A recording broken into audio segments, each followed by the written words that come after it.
Hi, anyone and everyone. This is Kim, the Humble Hermit from Come As You Are Oracle. I'm going to do a collective oracle for today, Saturday, February 8th, 2025. You may follow me on the book, the toque, the talk, the tube, the took. What does that remind me of? Is it Willow? Insufferable Took? No. It's Lord of the Rings. Insufferable Took. Okay. You may follow me on the tick, the talk, the tube, the book. Like the tick and the talk are two different things. Lemonade, Blue Sky Social, fan base, or not. Totally up to you. Take what resonates, leave what doesn't. If it doesn't fit, don't make it fit. If some of it fits, fabulous. We love that for you. If some of it does not, please leave it on the table for someone else. We don't want you taking on energy that wasn't meant for you. Insufferable Took. I'm pretty sure it's from Lord of the Rings. So maybe someone you love thinks you're insufferable or loved, or maybe someone, or you think someone's insufferable. We're going to use the Love Oracle by Simplistic Mystic. I literally have 3 copies of this, and I am not at all ashamed. I have one in here, I have one in my bedroom, and I have one in my car.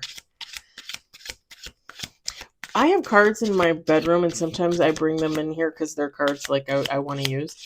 But usually they're cards that I use just to read for myself. Which is really not that often anymore. I don't do it that often. And I have cards in my car so that I can read when I go to the lake in the morning. But I don't really do that anymore either. We got 2 on the table.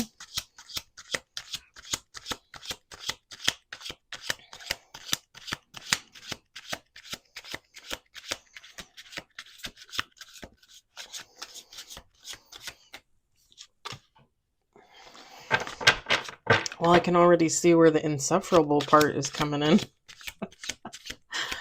4 on the table.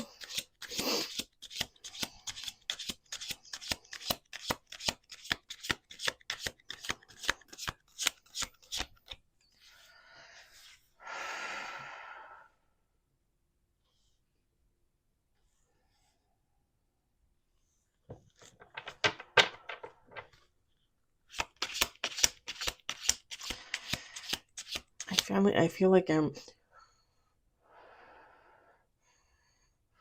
breathing and breathing out exercises. Breathing in, breathing out exercises. I don't know what for. Don't even ask me. I don't know. I don't know what's going on here.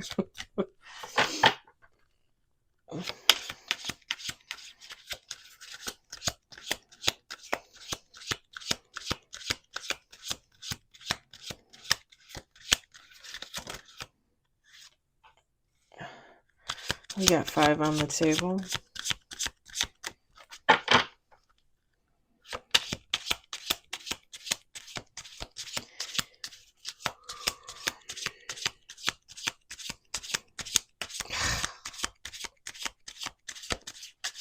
I think you might feel like this person is insufferable. I'm just going to throw that out there. I'm already feeling it. We got 6 on the table. Did I say 6 before? I meant 5. I'm old. I can't remember. 6 on the table.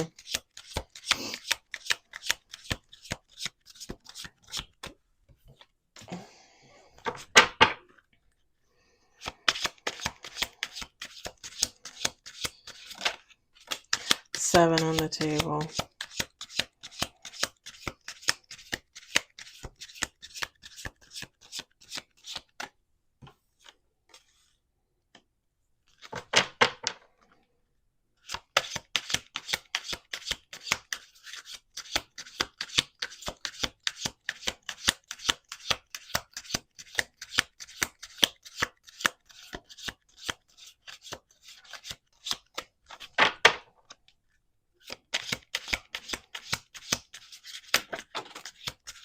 Eight on the table.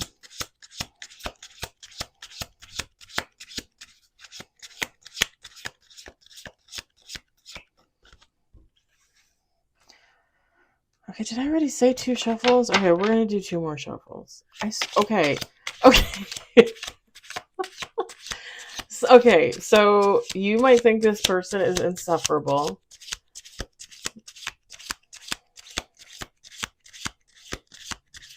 You might literally have to like do breathing exercises to calm yourself down when you think about this person, or maybe in the past when you had to deal with this person. And this might be someone like so far in your past that it's becoming hard for you to even remember like much of when it went on between the two of you, or maybe because you just tried to put all that behind you, like you don't really remember much of what went on between the two of you. Because I'm literally like not remembering anything. I know this is my second shuffle. Is it though? We're gonna do one more just to make sure. Yeah. Hopefully I don't carry this with me for the rest of the day, because I don't want to forget something.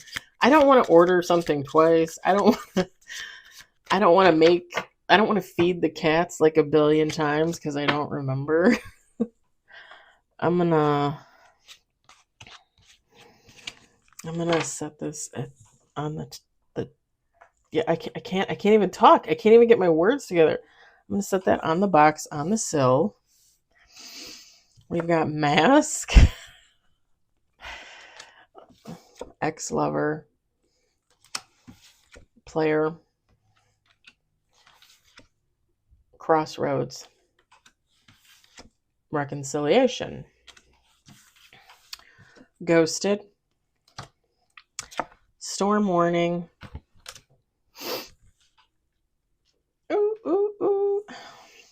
divine intervention,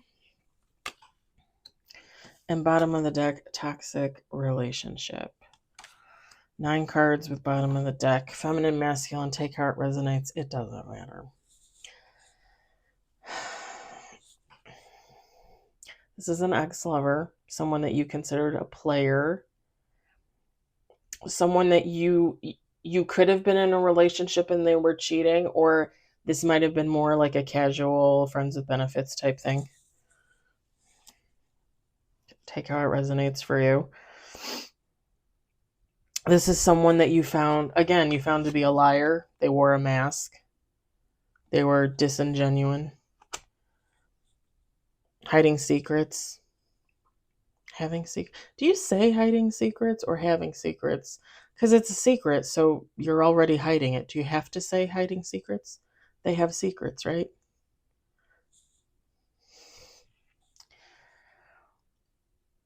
I can't wait until this read is over. Let me tell you. I literally feel like my brain is like a puzzle, like a jumble of swirling puzzles, like moving around in there. What the heck? Whoever this player is, they're at a crossroads in their life. This is someone realizing like they want to settle down, or, they let the good one go, or, both of those things. Someone realizing like they want to be a more stable, reliable energy in the hopes that they will bring that in towards themselves, right? Because for all the times that we say as women and men, that we've been duped by a player, again, a player can be a woman or a man. For all the times that we say that, you got to realize that usually players, I shouldn't say usually, but players will gravitate towards other players, right? We hear about that happening all the time. Because really, when you think of what the age-old story in tarot, right, is I had a lover. They didn't see me for my worth. They saw somebody else. They went towards that other person because they were bright and shiny and sexy or whatever, had money. They were the full package. I was a little baby. I was only like halfway there. I wasn't good enough, right? And they get over there where the grass is greener to that whole package. And then they realize, shit, this person is like me. They're playing me. I'm the player, but I played that person. Now I'm over here to play you, but you're playing me. Player meets player.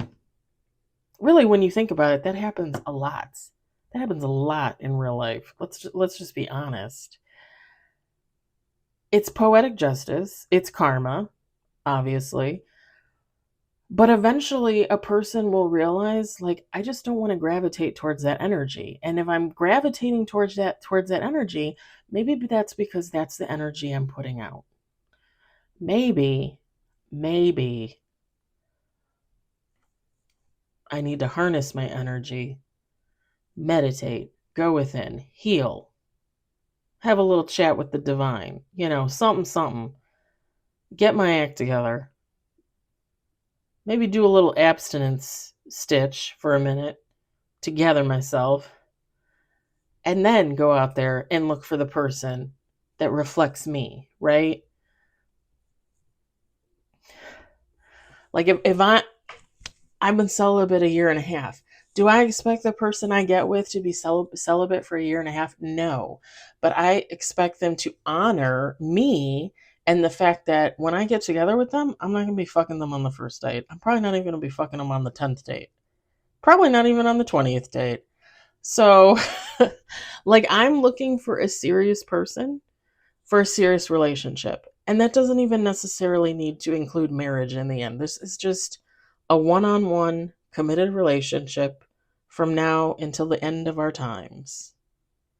And when we both go, we both go. And that's it. And that is beautiful. I am not looking for a one-hit wonder, a friends with benefits, a tricky dick. I'm not looking for any of that shit.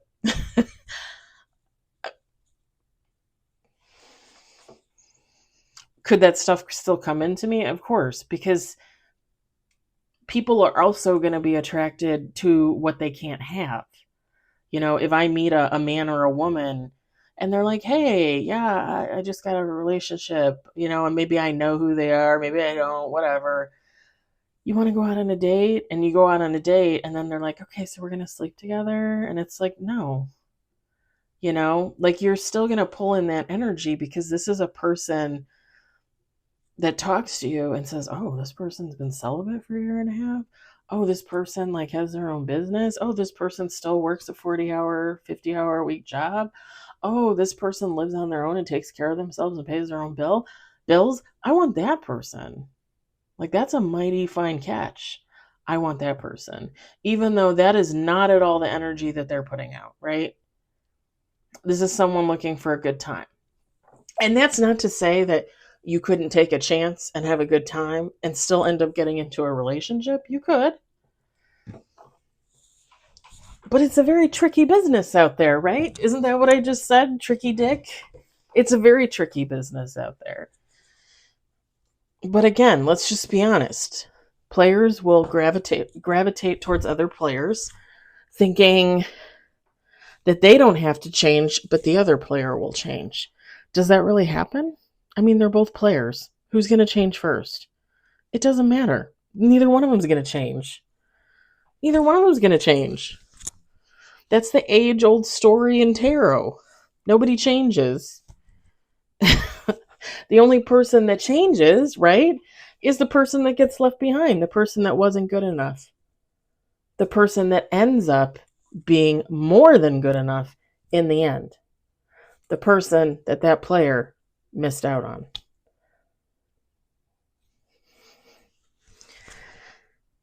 This player wants a reconciliation.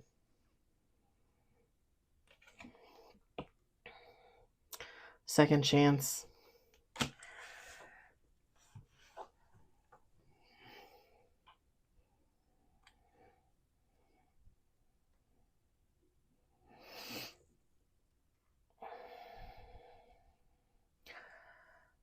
This is someone that ghosted you. You ghosted them. Maybe both, right?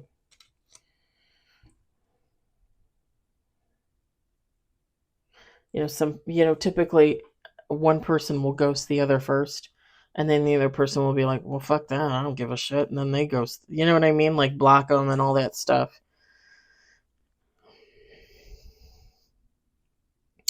So this is with the storm warning. This is just a warning for someone out there that this person might be coming back around. This is drama. This is drama, pure and simple. This is not someone that you would want to get back into a relationship with. My hair is all funky. Feels good though. I used my shitty shampoo this morning. I used my Suave shampoo. It's shampoo and conditioner all in one. Like $4 for a big ass bottle of shampoo. Hey, True North. A big ass bottle of shampoo, but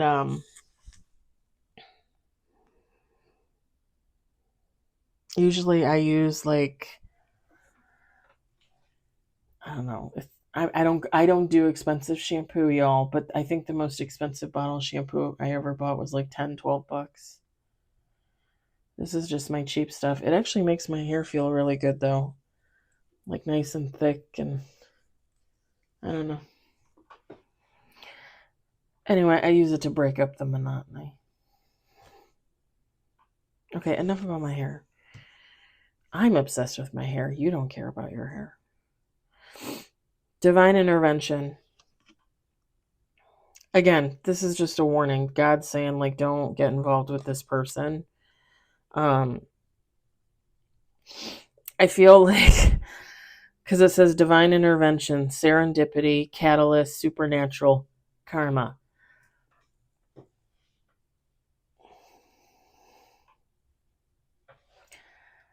I would say that this person is always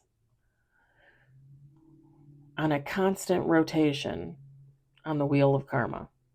I'm just going to say it like that. A toxic relationship. It says fighting, codependent, misunderstanding, trigger. What I'm seeing from this is whatever that person exhibited before you guys getting together a second time, either they're just going to repeat the same pattern because this person hasn't healed themselves enough, or they have healed themselves. They're on their path, they're on their journey. They do think that you would be better for them.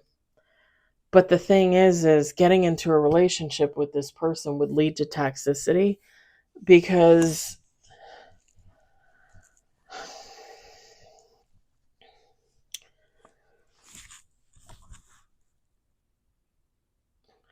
and this take how it resonates for you, but this person is ultimately going to continue to look at you as though you're the prize. You're on the pedestal. You're what they wanted. You're the end all be all of what they could have for a relationship. And if they get you, they're going to constantly be thinking that they're not good enough. But when they constantly think that they're not good enough, then they're going to turn that around, and that's going to be put on you somehow.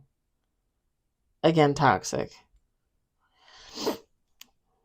And I don't think they would really mean to do that, because this doesn't really give off like a mean, jerky type of energy. It's someone that, used to fuck around, Then they found out. Now they want back into somebody's good graces,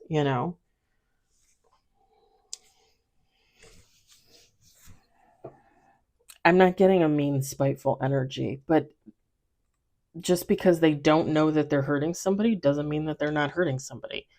And just because they don't know or don't recognize it or don't see it doesn't mean that you should put up with it and stick around with someone like that.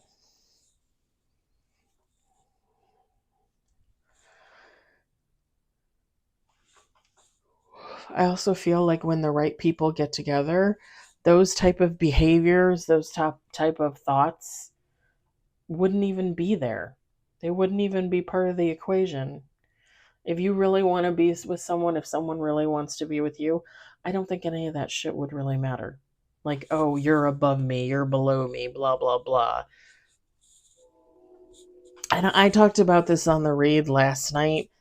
I get a, and I'm just going to reiterate for this reading as well, because it kind of fits. Putting somebody on a pedestal, first of all, you really should never do that with anyone or anything other than maybe God or Jesus or your angels or even your ancestors that guide you and do everything they can to protect you, right? If you believe in that sort of thing.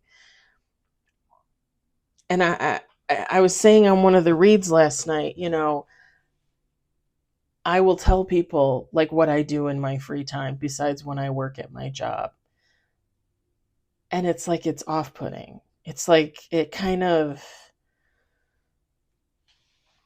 and again, this is just from my perspective, from what I see, what I feel, my intuitiveness when I talk to people. But often, I'll tell them about my YouTube channels, my TikTok, writing books, my blog, all that stuff.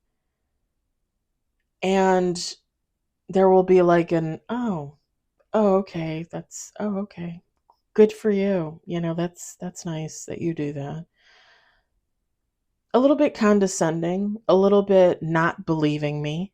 Like, oh, I don't think you're telling the truth about that. You just work here, that's all. You're mentally ill, you need help. You don't do anything outside of here other than sit at home and play with your kitties, which I do love to do. There's a lot of disbelief, a lot of non-believing, right? But I also think that there's a lot of jealousy when you tell people, like, I did a little documentary for my YouTube. I wrote 2 books and I'm writing my 3rd. People get pissed off. People get pissed off because they don't do things like that. If they don't have anything going on for themselves in their free time, they're probably going to be jealous or envious or both. And they're probably going to get angry about it. And instead of directing that anger back at themselves to put out in a more positive light, to bring about something for themselves, they decide to throw that anger at the person that they're pissed off at. Like, oh, your TikTok went viral? Well, your TikTok's not that great. You're a fucking loser anyway. Why do you work here if you have a viral TikTok?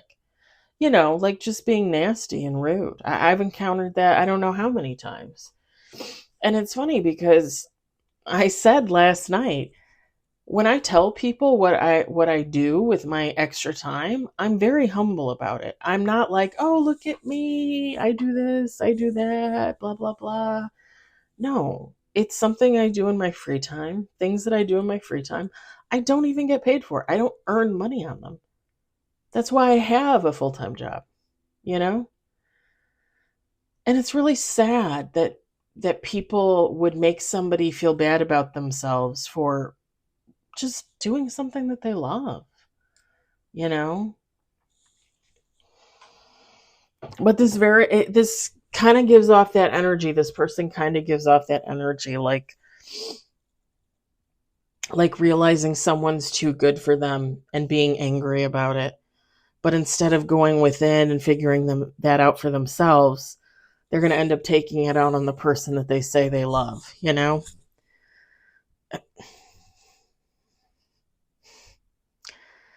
People have a lot of mental health issues. We all of us have a lot of mental health issues. And I think the ones that recognize it, the ones that work on it every day, congratulations, kudos to you. Because there are people literally out there, I see them every day, especially at my workplace, that they just don't want to take any accountability for their actions. And I am literally out there every day second guessing myself, taking accountability, talking to God about it. I don't talk to my friends about it anymore. It's not worth my time. But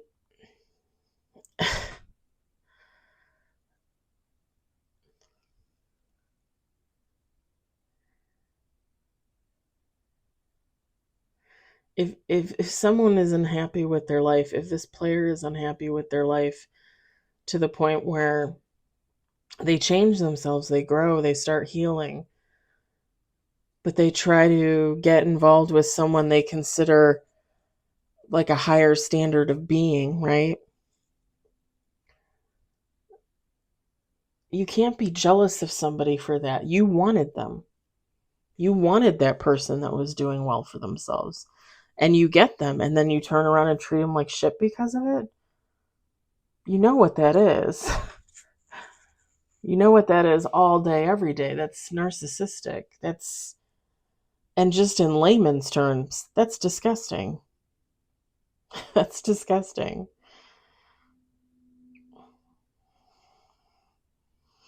I I have my ex-friend at work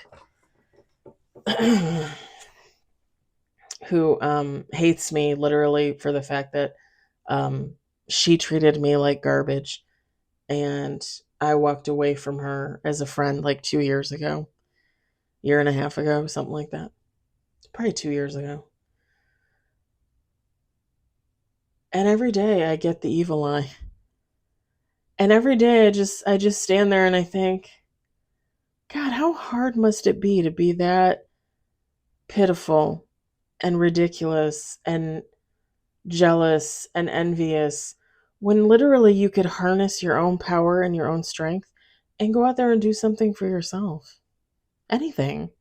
You're a human. You're capable of anything. You were you it you are a human. You were originally born of the divine. You were originally a byproduct of God, and you can literally harness your power and your energy to do anything that you so desire. And yet all this woman does is drink, smoke pot, fuck up on men.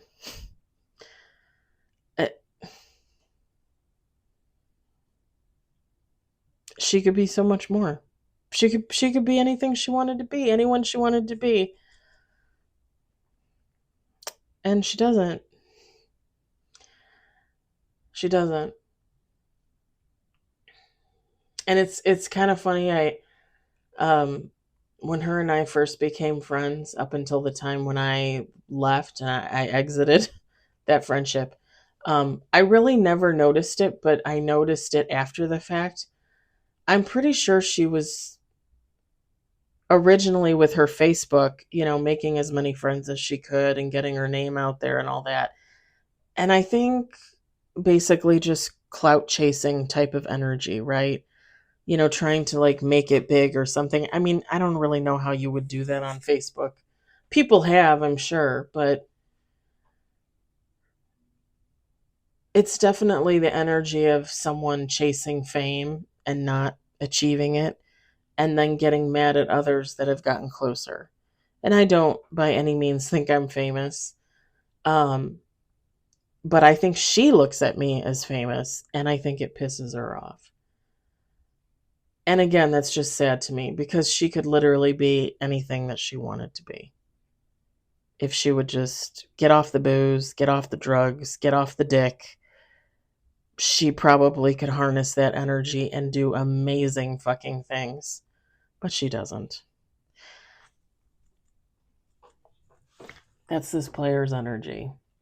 Like, they're healing, they're growing, they're changing.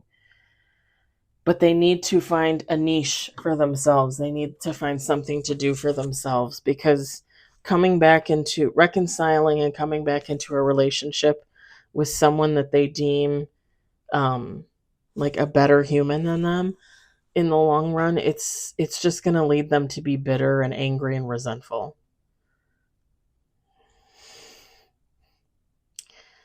The energy's in the cards. That's all I got to say. Don't do it. The divine is saying no. Don't do it. If this person reaches out, don't do it. All right. I'm going to leave it at that. I hope it resonated. I hope you enjoyed it. I hope, if anything, you found it entertaining. I hope you enjoyed Kim's story time. I hope everybody has a great Saturday, and I'll talk to you later. Bye.